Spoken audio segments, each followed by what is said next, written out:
So we just bought this Yellowstone E-450 chassis. One of the problems we've got with it's a 2007, got the Triton engine in it.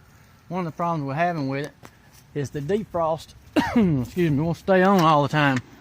No matter what you use on the selector, it wouldn't make any difference. It would stay on defrost. I looked at a couple of YouTube videos and the guys are very helpful in showing where the vacuum tubes are.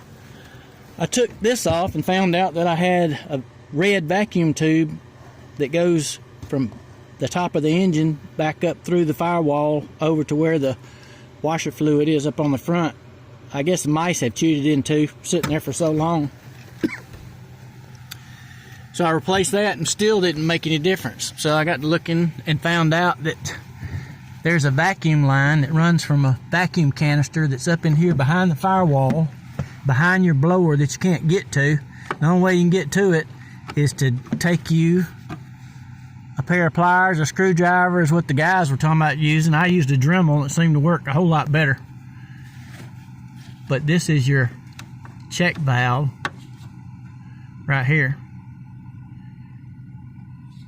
And it had a rubber hose on it that ran to the vacuum canister. I don't know if you can see how crappy that tube is, but it's in terrible shape. I guess it's leaking in there. So anyway, I took a Dremel and got a hole big enough to where you could get the check valve through.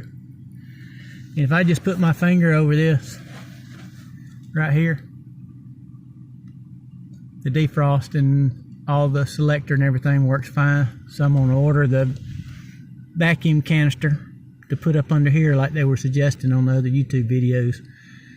But the Dremel is the way to go. A whole lot easier.